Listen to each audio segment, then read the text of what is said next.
हमारा next question है, in what ratio is the line segment joining the point 3 minus 5 and minus 1 6 divided by line y is equal to x। क्या कह रहे हैं वो देखिए स्टूडेंट्स कि हमारे कोई पॉइंट्स हैं, सपोज ये है हमारा a पॉइंट और ये है हमारा b point,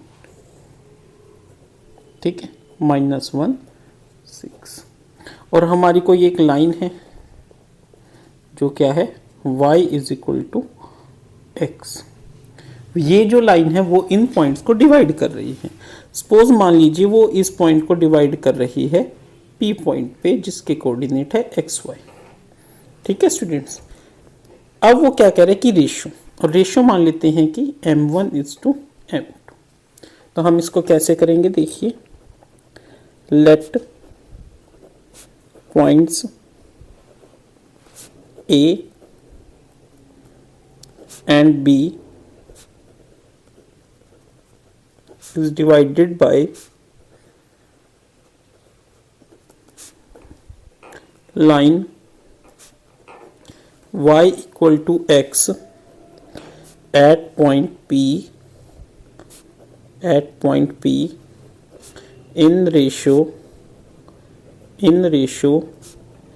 m1 is to m2, ठीक है स्टूडेंट्स। मतलब हमने क्या कहा, हमने पहले ये भी बता दिया कि इसको हमने ये पॉइंट मान लिया, इसको बी मान लिया कि let A and B is divided by line, ये लाइन को डिवाइड कर रहा है कहाँ पे, पी पॉइंट पे जिसकी कोऑर्डिनेट एक्स वाई है, किसमें, ratio m1 is to m2। तो हमने एक छोटी सी फिगर भी बना दी है और इसको एक्सप्लेन भी कर दिया। अब हम कौन सा फॉर्मूला लगाएंगे, यूजिंग सेक्शन फॉर्मूला।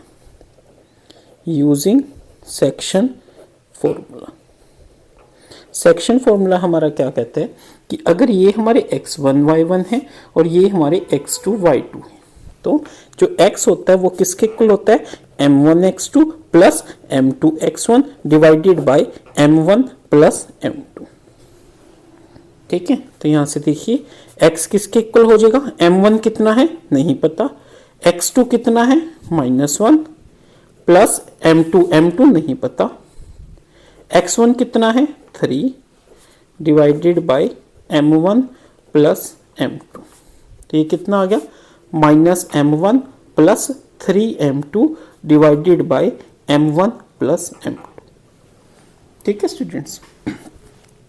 y क्या होता है, m1 y2 plus m2 y1 divided by m1 plus m2। y is equal to m1 हमें नहीं पता, y2 कितना है 6 प्लस m2 हमें नहीं पता, y1 कितना है -5 divided by m1 plus m2।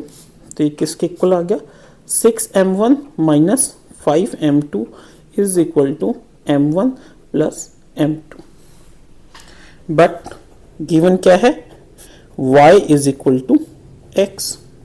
तो पुट कीजिए y की वैल्यू क्या है, 6m1 minus 5m2 divided by m1 plus m2 is equal to x कितना है, -m1 plus 3m2 divided by m1 plus m2। अब देखिए यहाँ से m1 प्लस m2 से कैंसिल आउट हो गया, क्या बच गया, 6m1 minus 5m2 is equal to -m1 plus 3m2। m1 की टर्म्स एक तरफ ले लीजिए, ठीक है। तो क्या आ जाएगा, 6m1 प्लस m1 ये वाला इज इक्वल टू 3m2 ये वाला, और ये 5m2 उधर चला गया। तो ये क्या आ गया, 7m1 is equal to 8m2।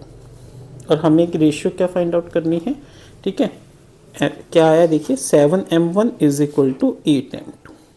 अब इसमें बच्चे क्या गलती करते हैं, देखिए हमेशा m1 अपॉन m2 हमें करना है। तो देखिए ये इधर चला गया तो ये 8 एज इट इज रहा और ये 7 नीचे आ गया, तो रेशियो क्या हो जाएगी 8:7, और ये ही हमारा आंसर। ठीक है स्टूडेंट्स, आपको हमेशा जब भी कभी क्वेश्चन करना हो रेशियो का तो आप इस मेथड से करें। वैसे बुक में k:1 दे रखा है, आप उससे भी कर सकते हैं, बट ये मेथड बेशक से थोड़ा सा लेंथी हो, बट इसमें चांसेस ऑफ एरर आपके बहुत कम होंगे।